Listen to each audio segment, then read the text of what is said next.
Number 1. I grew up in England, in a small southern town. Lived there my entire life. It's a sleepy place, far from the bustle of London or any other big cities. When I turned 18, however, something bizarre started happening there, and seemingly only happened to me.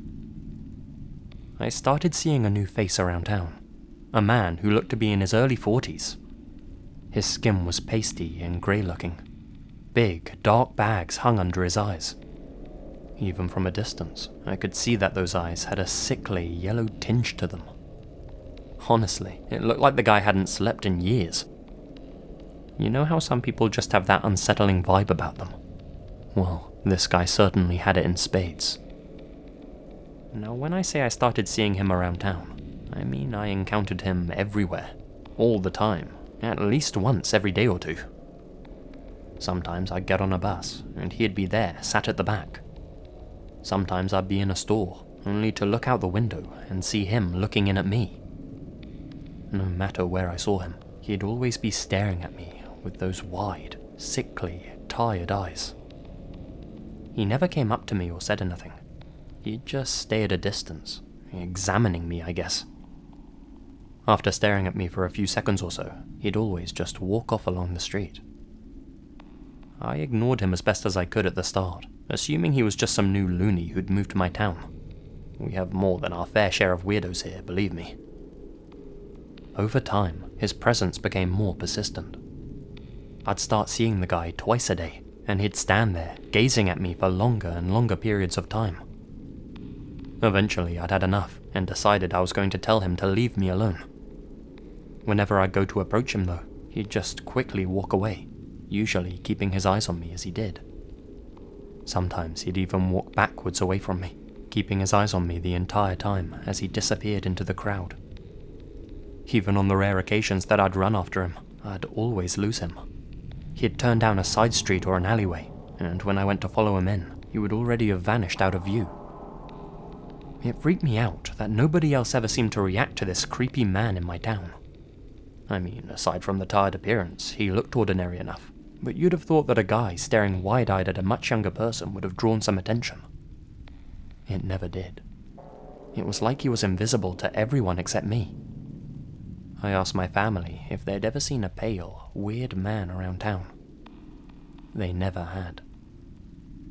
After a while, I tried my best to ignore the guy. He was just some harmless old man with a social disability. That's why he always stares at me ominously, I thought. I never saw him around town staring at anyone else, though. I only ever saw the guy when he was staring at me. As the months went by, I started seeing the man less and less. The sightings went from 9 or 10 times a week, down to only 5 or 6 times. Then only every other week, every other month. Eventually I stopped seeing him altogether. I figured he'd gotten bored of his little game or whatever he was up to. After not seeing him for a while, I forgot all about him. A few years passed. I was in my early 20s, and I hadn't encountered the man for a long, long time. Well, one night, after I'd been out drinking with my friends at a local pub, I found myself walking home alone. It was sometime around midnight, maybe a little before, maybe a little after, when, out of the blue, the heavens opened, and it started to rain extremely heavily. I rushed to a nearby bus shelter, seeking cover from the rainfall. This was a secluded part of my small town, right on the very edge, so everything was silent, apart from the pounding of raindrops on the ground, and the quiet buzz of the electric orange streetlights that lit my path back home. I sat there in the bus stop, waiting for the rain to ease up, when, from down the path that led to my house, I heard a single set of footsteps thumping against the pavement, kicking up water that had pooled on the ground. Whoever was approaching me was humming a quiet, slow-paced song to themselves. I didn't recognize the tune. Just another person on their way home from a night out, I thought. Probably drunk.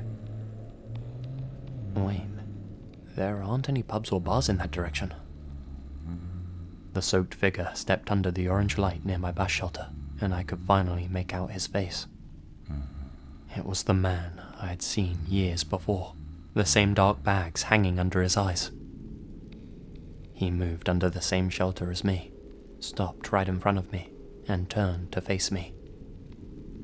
I was overcome by a strange sense of calm that I've never felt before as I heard him speak for the first time. "I'm sorry about before. I made a mistake. The timing wasn't right." I sat there, listening intently. "It's never happened before, so I thought about taking you out of term for my ego's sake. But that wouldn't have been right. So I just wanted to tell you. I'll be waiting." "What will you be waiting for?" I asked. "Next time, we'll meet under different circumstances. You'll be older. I'll be younger. I'm not sure if you'll recognize me." I stared at him with a blank expression, not sure how to interpret his words. He just smirked at me. "It's okay. You won't see me coming anyway."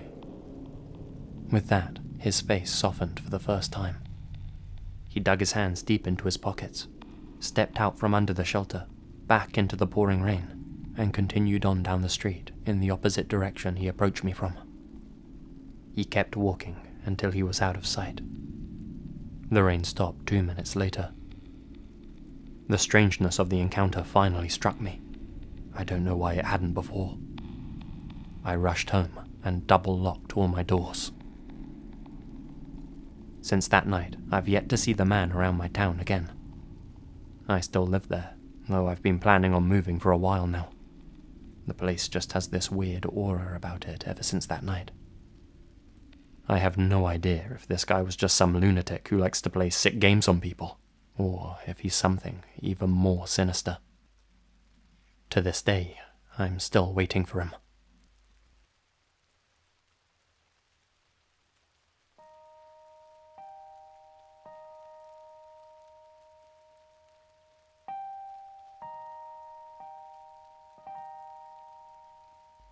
Number 2. I'm a private investigator in a small town in central Ukraine. For the sake of my business, I can't reveal which town exactly. Heck, I probably shouldn't even be sharing this story to begin with, yet here we are. Most of the cases I've worked over the years have been unremarkable to say the least. I specialise in infidelity and spend most of my working days spying on cheating husbands and wives, then reporting back to my client, letting them know whether their partner is innocent or guilty of double dipping, so to speak.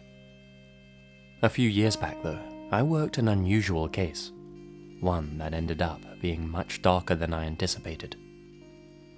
It all started when a husband and wife entered my office. They hadn't even booked an appointment. They didn't need to. Just from glancing up at them, I instantly knew who they were. The Roschas, by far the richest people in our area. They had the biggest house, nicest car. Everybody knew they were hot stuff. I asked them to take a seat and tell me how I could help them. "Sir," they explained to me, "it's our daughter, Sophia. She's run away with her new boyfriend, and we have no idea where she is. They've only known each other for a couple of weeks. They left 2 days ago. Look, she left us a note." The father handed me a crumpled up piece of paper. It read as follows. "Dear Mother and Father, I've decided to elope with my boyfriend, Andre. He's won my heart, and I wish to start a new life with him across the border. I don't know when I'll be back, if ever.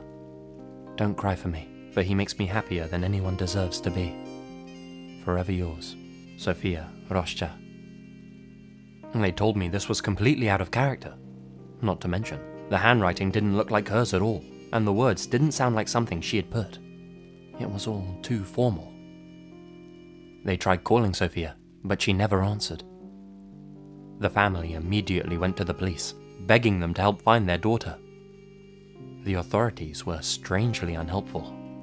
They said there was no reason to be suspicious, and that the girl had just left on her own terms. The family even offered to pay the cops, seeing how rich they were and all, but even still, they refused to look into the case. That's why they came to me. I was the only person who'd be willing to help them look for her. I asked if there was anything they could give me to help me get started. They gave me several pictures of Sophia and her new boyfriend, Andre, a very handsome young man in his late 20s. Apparently, they had to snap the pictures secretly. Andre really hated being on camera.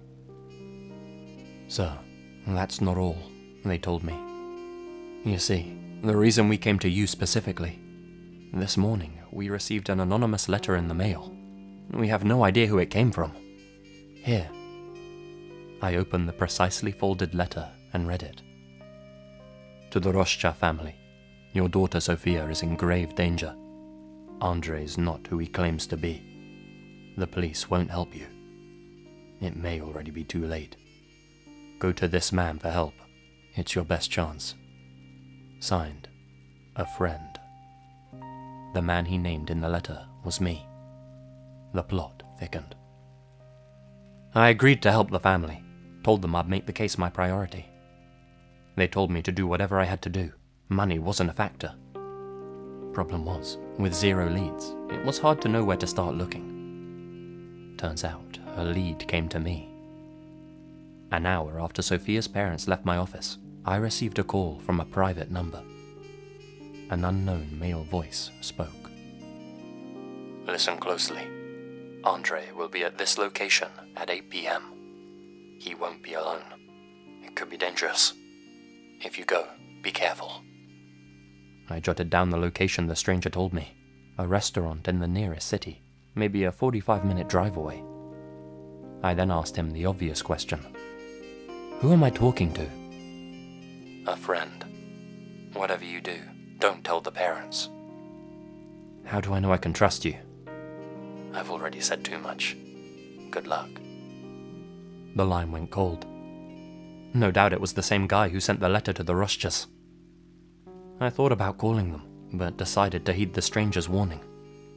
Instead, I grabbed my camera and hopped in my car outside, drove to the restaurant the guy mentioned. I made it there around 8:15. I entered and made my way to the bar, ordered a soft drink. I subtly scanned the room. There, on the corner table, was Andre, the supposed boyfriend. So much for running and eloping to another country. He was sat with a girl. It wasn't Sophia. What the hell was this guy up to? I kept an eye on them, biding my time. They paid their bill. I paid mine. They left together. I followed behind at a distance. They both got into a car outside. I got into mine. They had no idea I was tailing them as they drove off. After about 20 minutes of driving, I was startled when I saw them turn off into what looked like an abandoned factory complex. Not exactly a romantic spot. I pretended to continue on down the road, straight, then quietly pulled off to the side and switched off my headlights. I decided to get out of my car and walk into the factory grounds, not wanting Andre to know I was there too. I sneaked through the gate and into the complex. I watched as Andre switched off his engine outside the old factory. To my surprise, 2 other men emerged from the abandoned building. They were large and skin-headed, with a look of cruelty about them. That's when I heard muffled female screaming coming from inside Andre's vehicle, which only got louder as the 2 men opened the passenger side door and dragged Andre's date out. She was kicking and struggling as they dragged her into a black van waiting nearby. God damn it, human traffickers. I couldn't sit there and do nothing, but what could I do?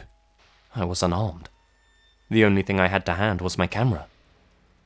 I lifted up the device and covertly snapped several images of the men and their license plates.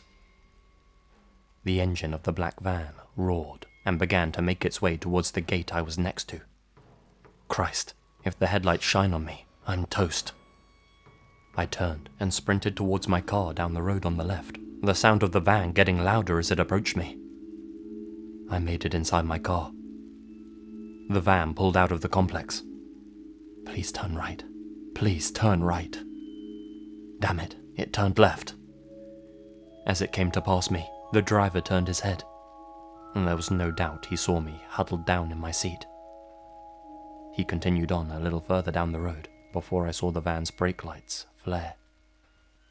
Next thing I knew, Andre's car pulled up right beside me. This was it. This was the end. Andre looked me straight in the eyes, gave me the most sinister smile I've ever seen in my life, and raised up his hand with his fingers in the shape of a gun. He pretended to shoot me, then gave me a wink and drove off behind the black van. I drove off in the opposite direction. I, of course, passed on all the information and evidence I'd collected to the police. They paid it absolutely no attention, and I immediately knew why. They were almost certainly in the pocket of whatever syndicate was behind the trafficking. You see, from what I know about this sort of thing, Andre was likely a recruiter for their organization, hired because of his good looks, charisma, and total lack of conscience. His job was probably to travel around to different towns and cities. His boss would give him money to wine and dine the girls, buy them expensive gifts, etc. He was the stereotype of what women look for in a man, at least on the surface, so it was easy for him to win their hearts. Then, once his prey was head over heels for him, he'd lure them to their doom, just like a human Venus flytrap. He'd lead them to wherever their organization had set up their temporary base of operations. As soon as they got into the car with him, it was already too late for them.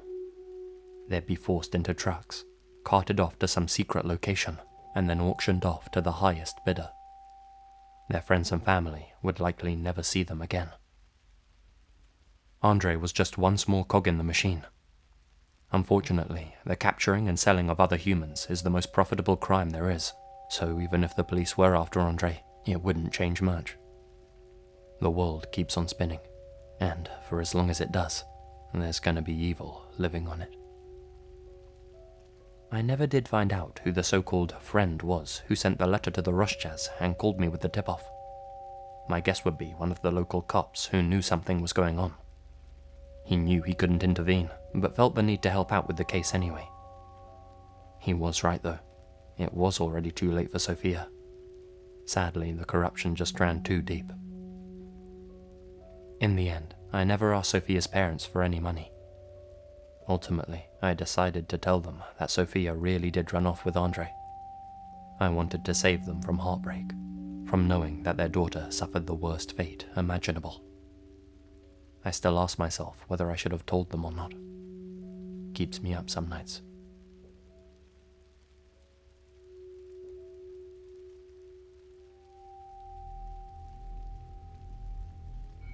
Number 3. I'm from Ohio, but not one of the highly populated, dense city areas. I'm from a little town on the edge of those, surrounded by cornfields. It's a very small community. I lived at home with my parents at the time. I would have been about 14 years old. My mother is a very nice lady. She knows almost everyone in town and has a reputation for being one of the nicer people working at the local pharmacy. Since she knows everyone, and the town's so small, everyone knows where everyone lives. It wouldn't be hard to track her. We literally live a street down from the store. A man had become infatuated with her. I don't think it helped that they met once a week to fill out his prescriptions. He offered to come over several times. She declined as nicely as possible. Then he got more pushy, offering to take her on dates and the like. My mum's married. She wears a ring on her finger and is very much in love with my father. Plus, it's not like this guy is some sort of superstar either. Usually I wouldn't go for the low-blow insults, but after what he did, I'm comfortable calling him scum. He's about 5'8", very overweight, greasy, has a grey and short, curly beard, and the top of his head is bald. He's built like your average hillbilly, one that showers even less. His name is Dave. Now, imagine it's the summer. I'm home alone by myself, playing online video games. The windows are open, the front door's ajar. The glass one in front of it's closed, but a draft comes in under it. My dad works not too far away, and I'm supposed to call him first if anything goes down.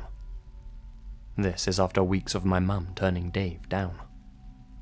Dave had shown up multiple times at our house unannounced. He drove his lawnmower since he couldn't drive a car, and had been begging to join my father's band. My dad repeatedly shot him down every time. Anyway, I'm sitting in our living room. If you look out the window at the front, you can see the driveway that leads to the garage. I can hear that damn lawnmower pulling up outside, and I pause everything, muting my friends online, praying he just goes past. But he doesn't. Out of the corner of my eye, I watch him get off his lawnmower. He's holding something I can't quite see. I have anxiety, and at this point, I'm already scared of him. He's bigger than me, and since he eyes up my mum, I'm sure he's got some gross thoughts about me too. I'm not ready to confront him, so I get up and flee to my room, where I shut the door. I can hear him trying the front door. He shouts to see if anyone's home, yelling that he can see the TV's on. I'm in my closet, texting my dad frantically that he's here, and I need him to come home and help me. Then I can hear Dave climb inside through an open window. He's now in the house, stomping around just in the living room. I feel like I'm gonna cry. My mum never told me exactly what he needed medicine for, but I know that it can't be anything good. I wonder if he's off his meds, and that's why he's gone psycho. I hear him drop something blunt on the ground. Whatever it is, he's dragging it behind him, just pacing through my house. It's something heavy, and I can feel my blood running cold as he works his way up to my room, the only door that's closed. I try to keep my breathing at its quietest level, and for a moment, he just stands at my doorway. Then, he picks up the object and walks away. I can hear him leave through the window he came through. My dad replies to my message, saying he'll be home any moment. He's right. After about 5 minutes of me crying alone in the closet, I hear him pull in. I hear him arguing with Dave outside. This is what my dad told me happened. I was pulling in when I saw Dave standing in our backyard, piling some firewood at his feet. He'd opened up our shed and was taking it out. I said, "Hey, did you just go in my house?" When he turned around, that SOB was holding an axe. Not just a wimpy one either. A fire axe. The thing was huge, and it looked sharp. I could hear him chanting something over and over, and he wouldn't respond to anything I asked him. He just kept repeating, "Mouse is in the closet. Gonna start a fire," over and over. I still feel like I'm gonna pass out just thinking about this story. We called the police, and when they came, they took him away for questioning. He didn't strike out violently at all, just went into their patrol car without question. He wasn't charged with anything. They just put him in a home since he's past 70 years old. His brain had just deteriorated so much that I guess he thought it would be normal to drop by. Never gave any sort of details about why he wanted to start a fire. I don't know if he wanted to burn me alive in the closet or set the whole house ablaze. My mother, of course, was horrified. Now when customers ask her personal questions or try to be smooth, she shuts them down instantly. Still, I do wonder what would have happened had I confronted him when he came inside. Best not to think about it, I guess. Never saw him again. It's been years, but I can't get that out of my memory. Mouse is in the closet. Gonna start a fire.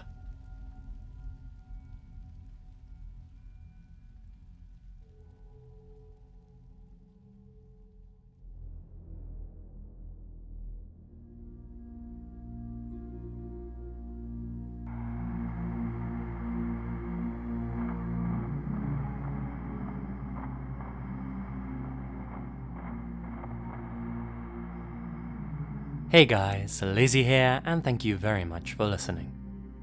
So how about you? Are you from a small town, and do you have a scary story to share? Well, send it in to me, and maybe I can read it out in the next installment.